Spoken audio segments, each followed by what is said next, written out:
Okay, here we are back again. Whoa! And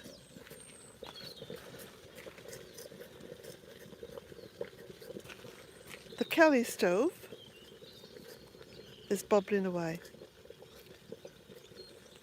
Sorry about the last, the, the last live, but I was doing it with one hand and just doing it, for the first time. So I wasn't familiar with the general setup. I had to kind of do a little trial run. Anyway, I've made my tea. So I've got my tea made here, which I'm going to pour now.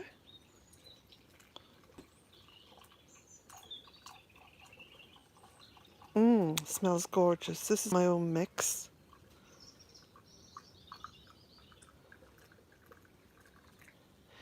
And I've got my milk in this little bottle.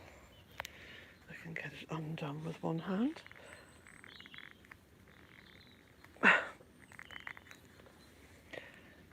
You know, the only thing about these live videos is that you're doing everything one-handedly. Okay.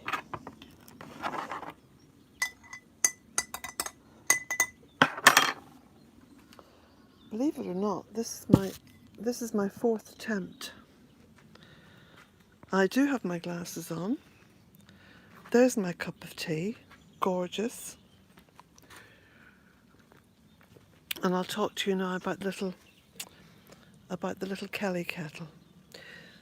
So this is the forerunner to the rocket stove. You know, the rocket stove, which is very popular now within permaculture circles. And this was actually invented here in Ireland, which surprised me, about 100 years ago. Hi, Vi. And it is a very simple little piece of technology. So this here is the little fire dish. Hi, Claire. And the little kettle sits on top of it, you see. And the middle of the kettle is hollow. So that's where you put your little sticks to burn. And then around this hollow chimney, all this is kind of wrapped around, and this is the container for the water. Now you can see the water boiling away in there. This particular model holds about 5 cups, so you can make tea for about 5 people using this. It boils very, very quickly. It boils in about anywhere between 3 and 5 minutes from start. Okay, so from actually lighting the little stove. I bought this myself. This isn't one of those freebie things that people on YouTube, pretend they've got and say how wonderful it is when really they're advertising. There is no advertising here. This is something I saved up for and I bought, and I ordered it on Friday from the company over in Mayo, which is the next county over from Roscommon, and it was delivered this morning. For me, and this is just the third attempt, well, I won't say attempt, this is the third use. So this is the third time that I've boiled water in it. And I've already made tea with one of the containers of water. It's very fast. It's as fast as an electric kettle. And when you consider that an electric kettle uses quite a surge of electricity, is probably one of the most energy hungry items you'd have in your home. So I'm going to be getting rid of my electric kettle completely now, because I kept the kettle there just for convenience when I needed to have boiling water really quickly.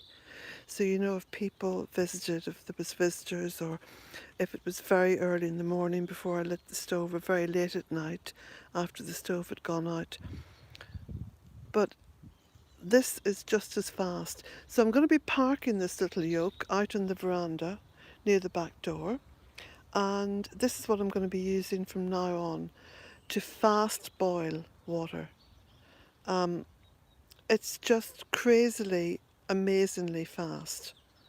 And it uses, literally, it kind of uses little sticks. So you see the stuff that's on top of the compost heap? That's perfect. Just little sticks. Gosh, if everyone in the Western world had one of these, who had access to the outdoors, even just a balcony, can you imagine how much electricity this would save? I mean, apparently in the United States alone, 20% of the electricity that's created there is actually wasted. And we're not talking about replacing electric kettles or anything. It's just from appliances being left on, or maybe the kettle being boiled for tea, then not being used, then boiled again. You know how it goes. That's life, isn't it? But this is an incredible addition to my lifestyle, because I endeavour as much as possible to have as light a footprint on Mother Earth as possible. So this is just going to do it for me with so much ease. It's going to save me a lot of money, because I have a little pay-as-you-go meter for my electricity, and I'm just going to monitor that actually over the next few weeks, because I reckon my electric could be slashed in half.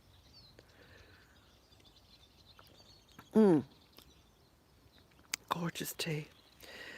So I'm absolutely delighted with this. Okay, how do you pour it? Well, I can't show it to you because I'm one-handed. I need two hands. But basically, you take the handle and you hold it at 90 degrees, and at the same time, you're holding this chain. And you can basically maneuver to pour the water ever so easily using the chain and the handle. I mean, look, this is just day one here with me, and I'm astounded at how easy this is. Astounded and delighted. So, gosh, I wish I had got one of these years ago, but I didn't even know about them. Now, you'd think that someone like me would be pretty au fait with any pieces of technology which are going to be really useful to lowering the carbon footprint involved in living with Mother Earth. Well, this is wonderful, and I think certainly for birthdays this year for my children, I'm going to be buying them one each. That's going to be their birthday present. Absolutely incredible. No, I have not received any any reward for telling you all about the Kelly kettle. I'm only going to talk positively about stuff that I experience, and I don't, and I would not allow advertising. And I've already been approached by quite a few companies actually.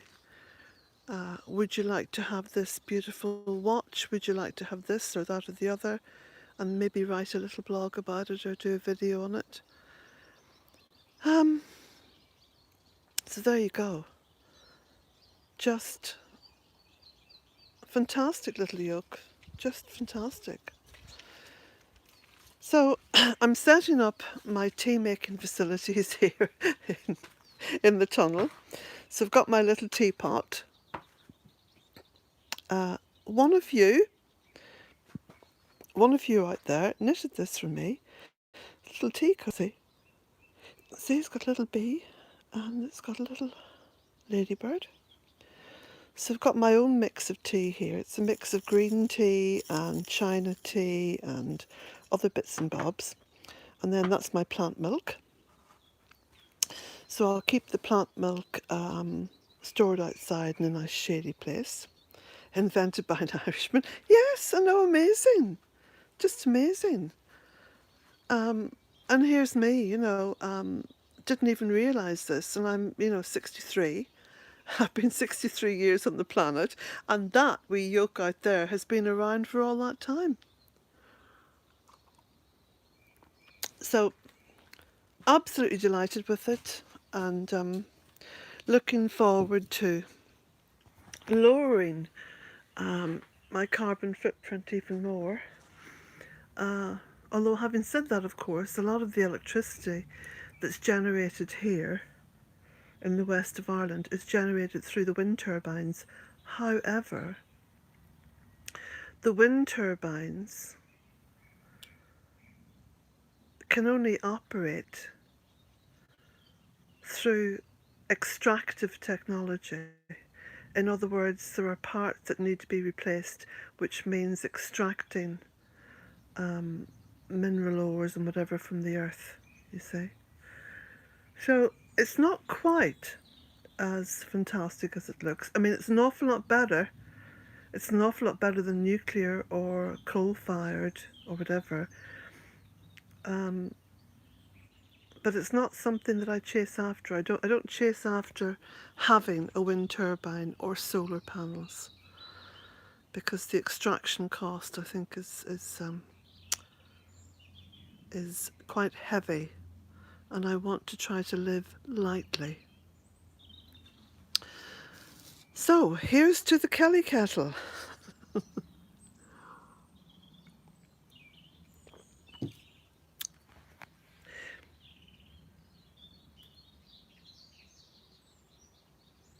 There's a website as well. Cheers, Ashley. There's a website, obviously, you can go on, and have a look at the various packages. This particular Kelly kettle is a kind of middle-priced one, and it comes complete with a little cooking pot and a little sort of a trivet that you can put on top of the fire, the little fire thing, the little fire pit. So you can take the kettle off and put this little trivet on and put your little saucepan on the top and cook a meal. Yeah, the tunnel is looking rather lush, isn't it, Lisa? It is indeed. So I think over the next few months I'm going to be looking seriously at setting up a little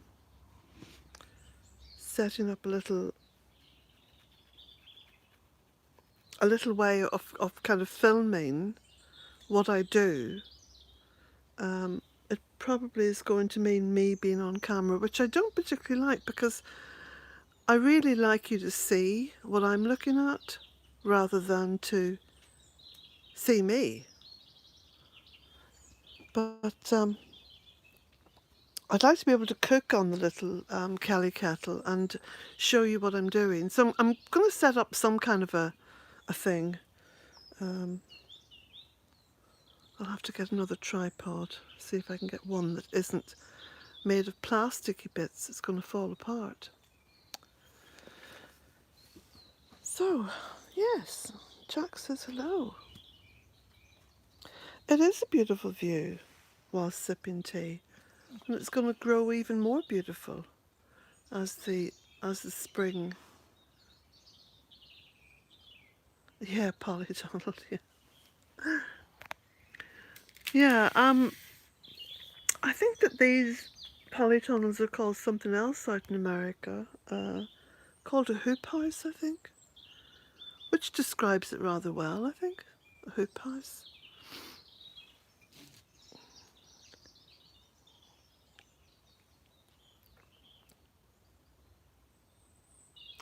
Jack is very fond of the smell of wood smoke.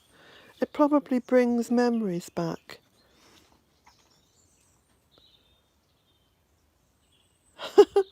Thank you very much, Boo Boo. Well, you see, everything is possible. That's my mantra. It always has been my mantra. And you probably aren't that familiar with the actual site itself, Boo Boo, but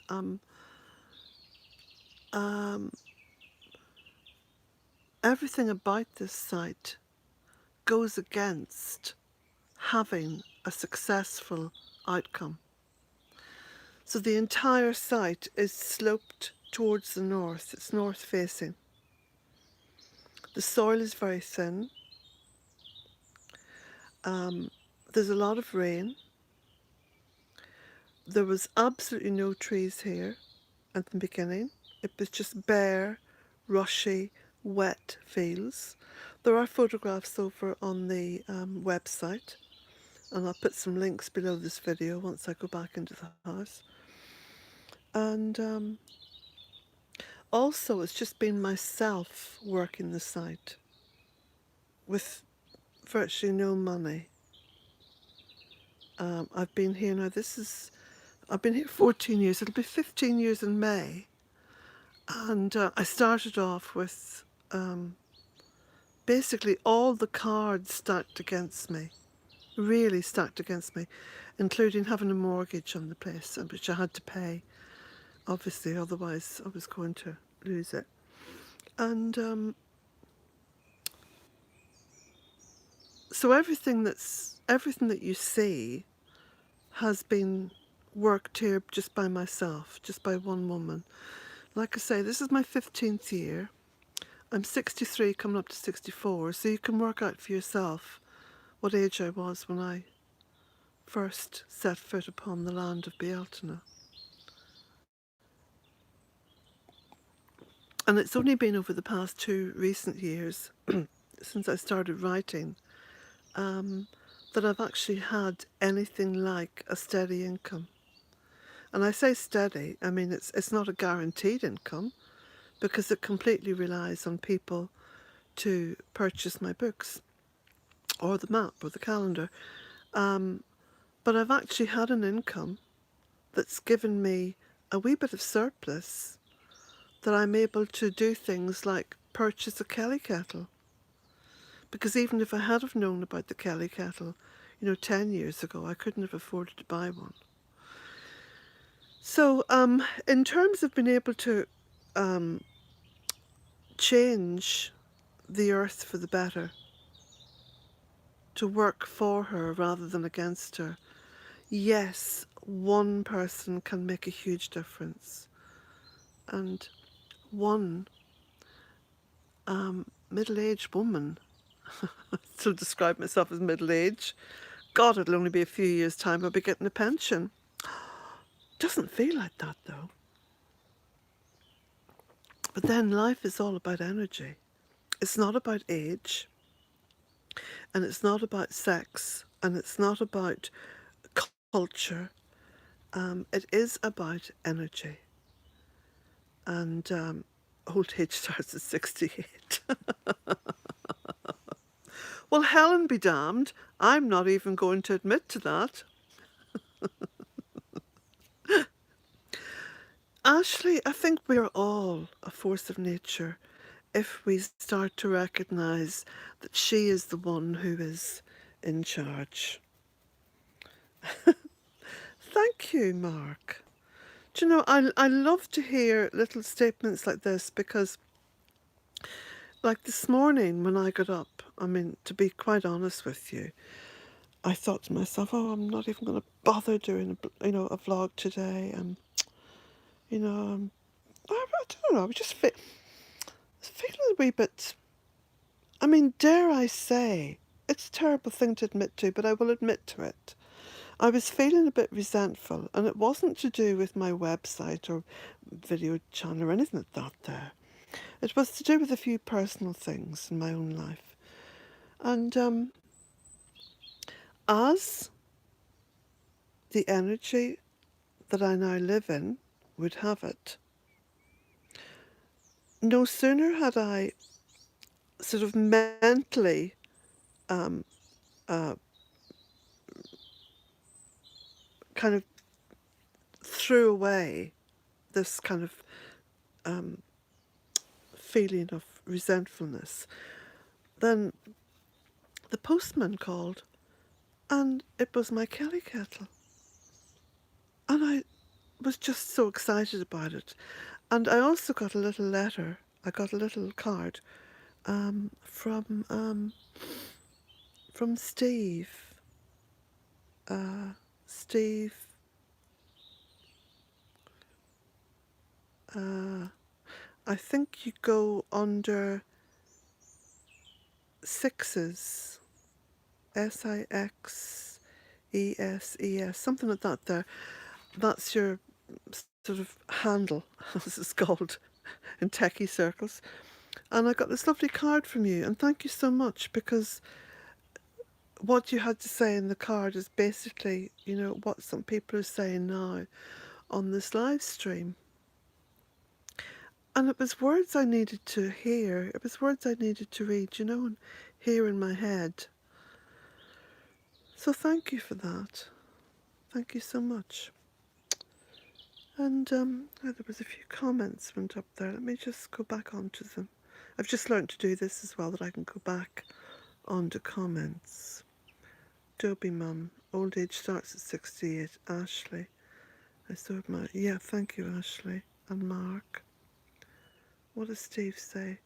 No matter what, when something bad happens to you, it's your fault. You put yourself in that situation. Homeless people are homeless because they're lazy. Shame on you, Steve.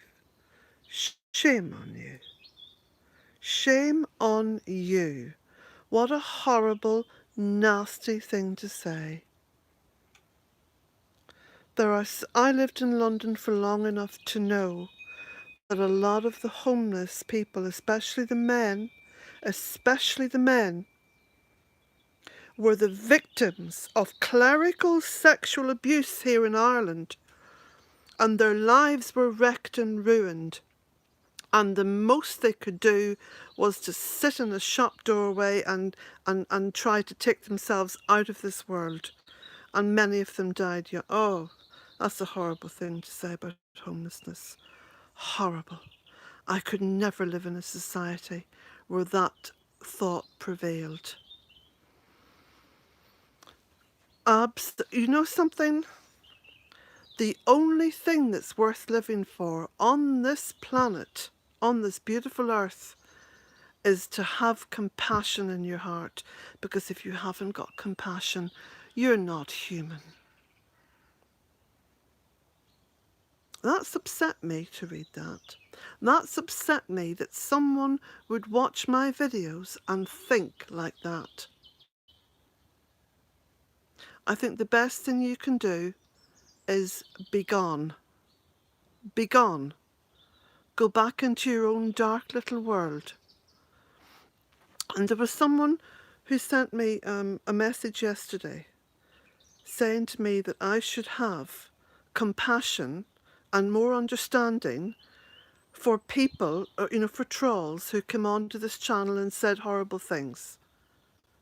Well, I've got to disagree there, because my compassion and my love is better well spent on being able to change things and being able to support people. I can't support someone with that mindset. You've got to go back into your own little world and rethink your mindset and re-emerge.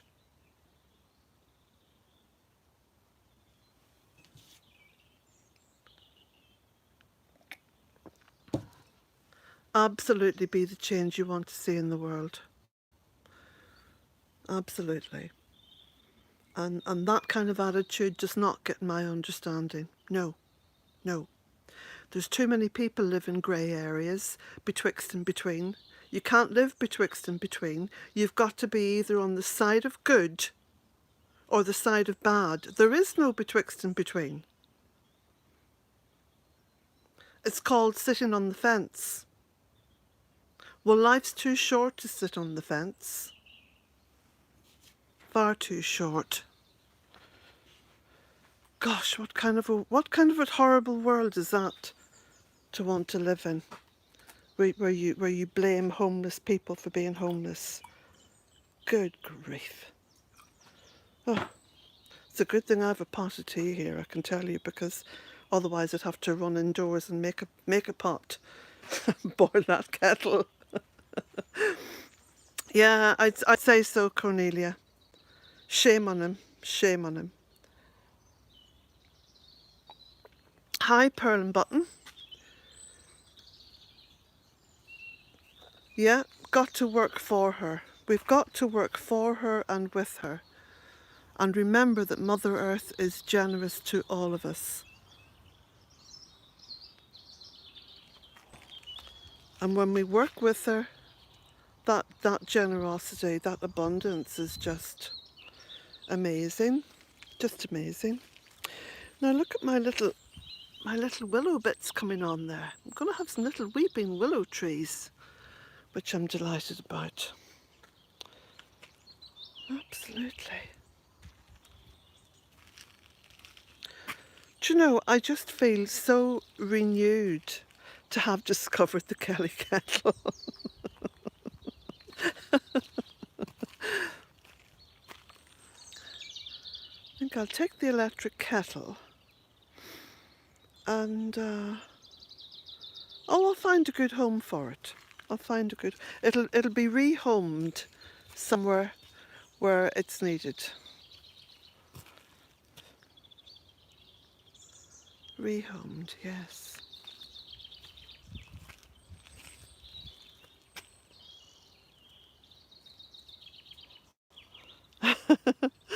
Jack is always enthralled. He's always enthralled. You see that poor wee Jack there, he was homeless. He's not anymore though. It is warming up quite a bit actually.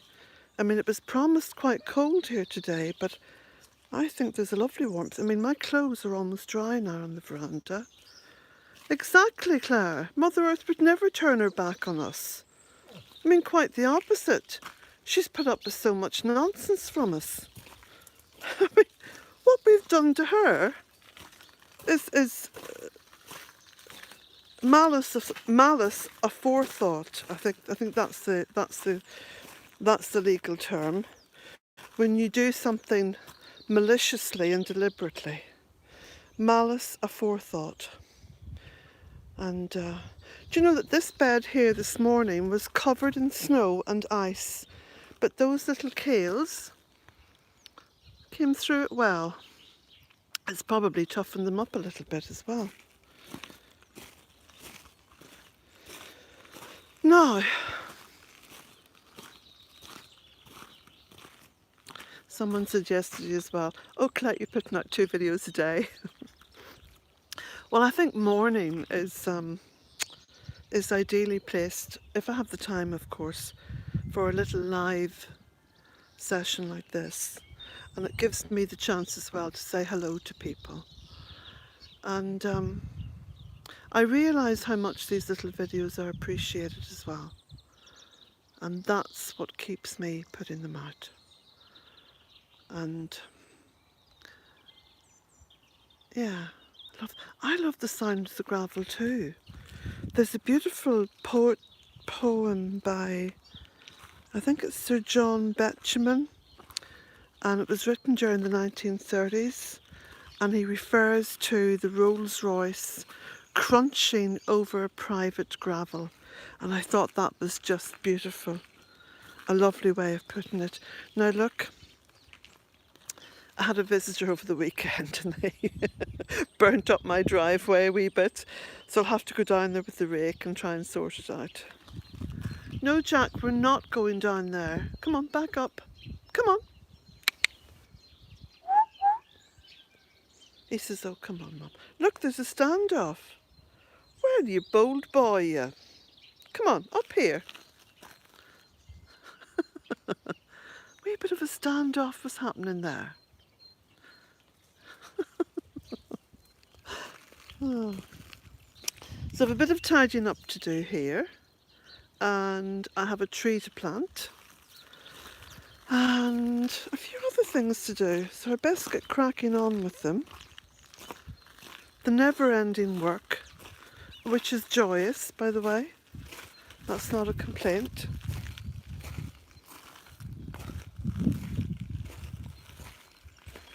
Oh, thank you, Marianne.